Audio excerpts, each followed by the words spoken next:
I'm back. I'm currently 5-3 in the 6th seed. I'm looking to get my 6th win, the closeout game here, and move on to the 5th seed. Guys got an all bronze bench and some 3-point shooters, and a couple of decent bigs. He's got Greg Monroe. The guy's pretty good this year, fairly common as Gold Legend. And I'm going to have a slow start to this game. As you probably have seen in my earlier videos, you'll know that I don't have a lot of success when I get my first crack at these closeout games, and I tend to lose them. And I sometimes tend to play them 2 or 3 times. So I don't know what it is, if it's the intensity and the match pairing just cranks up a little bit when you find yourself in a closeout match, or if I'm just getting a bad draw. But it seems like every time I get into a closeout match, I play a guy that does really well against me. And you can see Shawn Kemp goes fancy on his post spin there, and it doesn't work out. But luckily, my opponent's going to rebound the ball and take it immediately out of bounds. So here comes the inbound. Shawn Kemp's going to do a second fancy move here. It's the off the backboard, out of bounds, inbound play. And that is not what I wanted to see. Shawn Kemp is a phenomenal player in this game, but one thing that I don't like about the mode is that by default your power forward is the guy that's going to inbound the ball. Unless it's a late game situation where you're trying to get a 3-point shot, your power forward is the guy who's going to inbound the ball. And I'm sure there's a way to change that in the settings. I just don't know how to or care to take the time to do it. So if you have a power forward that's not a very good passer, you can't do as much on your inbound passes as you could if you had somebody that was a lot better. So if you want to think about good power forwards, a lot of people are going to put somebody like Bill Russell, if they've got him at the power forward position, even though he's not a true power forward. His 6'9" stature gets a lot of play in the power forward position. He's got a great passer rating. I think it's like in the high 70s. So if you've got Bill Russell out there and he's inbounding the ball, your passes are going to be really good. Another guy, Jerry Lucas, has a fairly decent passer rating for a power forward guy. We can debate how good he is at the rest of his scoring and defensive abilities as a power forward, but if you've got Jerry Lucas out there at the power forward inbounding that ball, you could start doing things like alley-oops off the inbounds, and that's one of the things I like to do late in the game.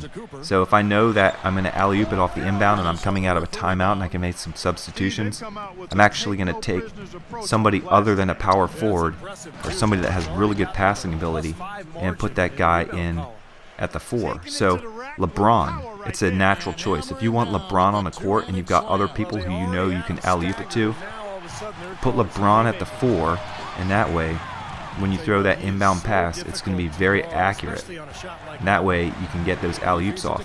Other things, if you want to throw the ball into the guy who's on the other side of the court in the corner, if you have a guy with a high passer rating, when he inbounds that ball, the pass is going to be accurate, and the chances that the receivers can be fumbling the pass are going to be much less than if you had somebody, like Shawn Kemp inbounding the ball. And I do that all the time. You'll have a guy wide open in the 3 for a corner. He'll inbound the ball, throw it across the court, and it'll be an errant pass.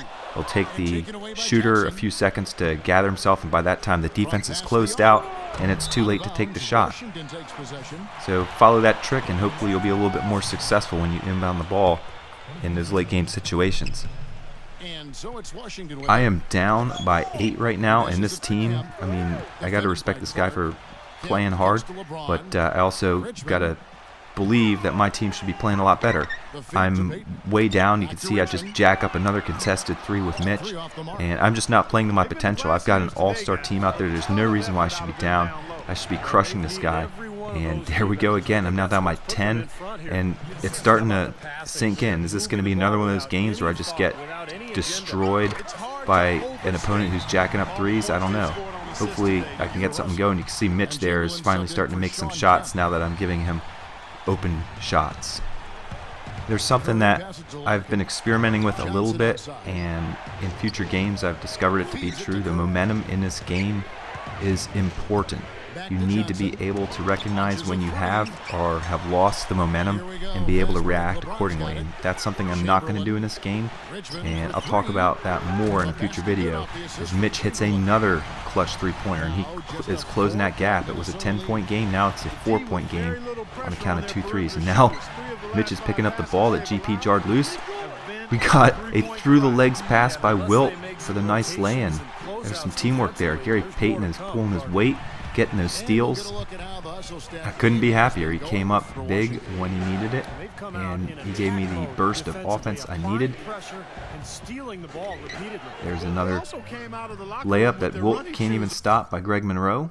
Opponent's one of those guys that likes going to the start menu in the middle of the game for random reasons. I think he's trying to do that to kind of show me that he's excited. Got a wide open mid-range shot by GP. I've cut the lead down to 4, and we are getting ready to go into the half. I'm going to be smart, control this last possession, see what I can do. Got Bill Russell, who's just steamrolling, and he says, why am I going to get a 2-point shot if I can dish it outside to GP for the 3-pointer?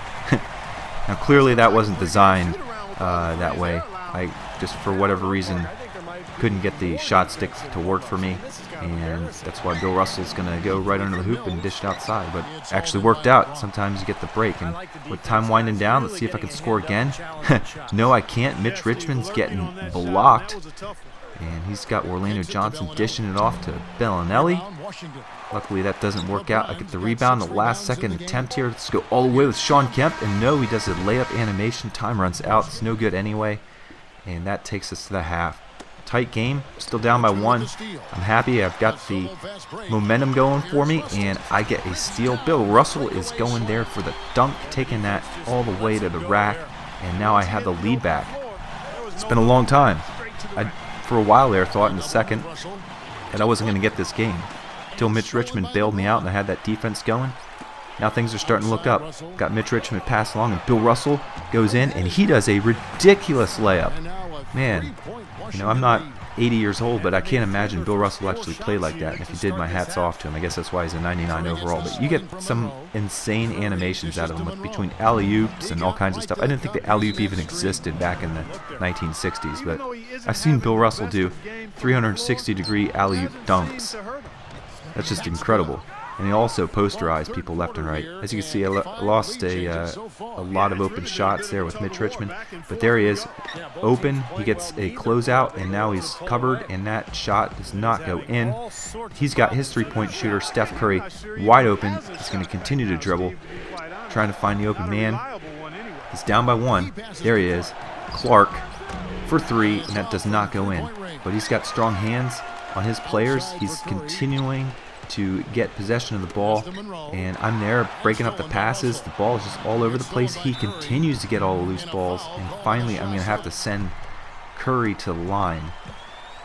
Now I'm back down. It's a 1-point game. We got 24 seconds left in the third. I'm just going to maintain possession and keep the last shot here, see what I can do. Just want to make sure he doesn't try to pick it off. If he does, then I know I've got an open lane to the hoop. Time is winding down. There's a 2-second differential. LeBron's going to do some magic, see what he can do. He's going to pass it off to Mitch for a deep 3, and it goes in. Mitch is bailing me out.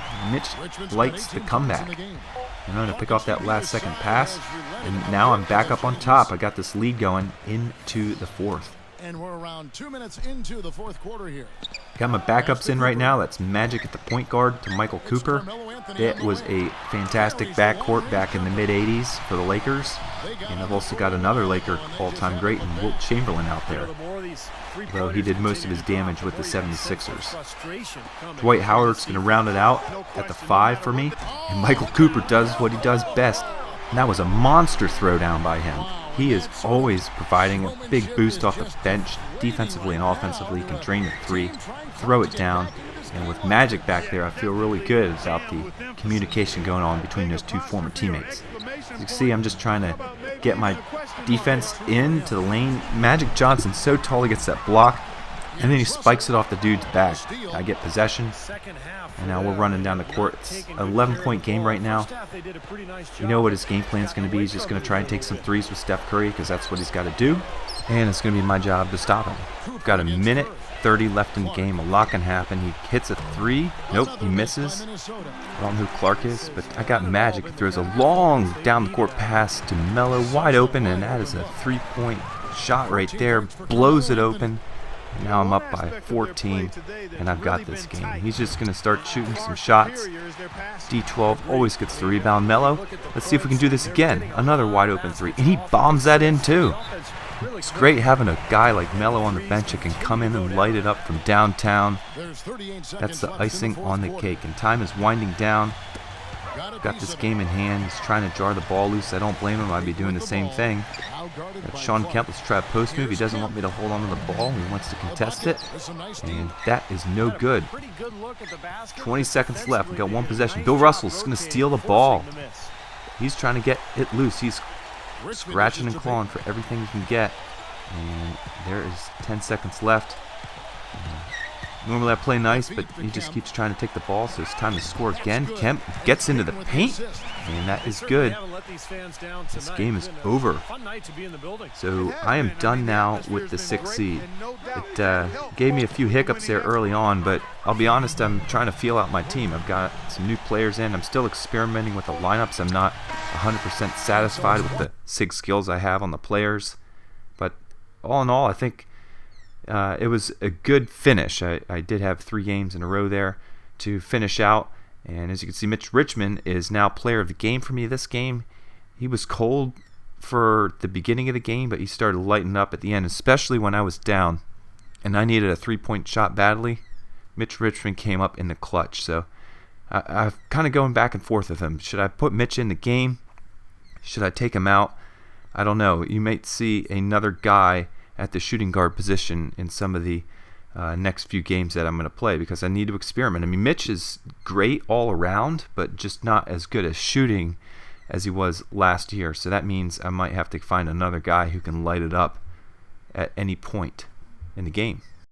Another thing I'm trying to figure out is who is going to be my backup point guard. And I had Penny there for a long time. I decided to put Magic in as a backup this game.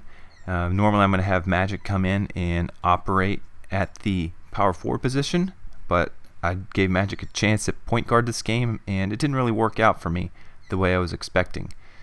And I kind of liken Gary Payton to Penny the same. They are very athletic. They're kind of tall relative to other point guards. They may not be the fastest, but they can get in the lane and drive and score, one via a layup, the other via a dunk, and they're really good at passing. But when you have somebody like Magic Johnson out there, he adds a whole new dimension to the game. The passing is much better, but he's a lot slower, and he can only score right around the basket. He's not going to shoot those 3-point shots. But when he gets fouled on a drive, he's very good at the free throw line. So there's lots of trade-offs, and I don't know which one I'm going to go with further on in this mode. I took 24 3-point shots this game. A lot of those were when I was trying to get back in the game, and sometimes that kind of backfires on you, and that's why I was down by 10 points for so long in this game. So I got my 6th win there. I am finally done with the 6th seed. We can move on and see what the 5th seed has in store for us.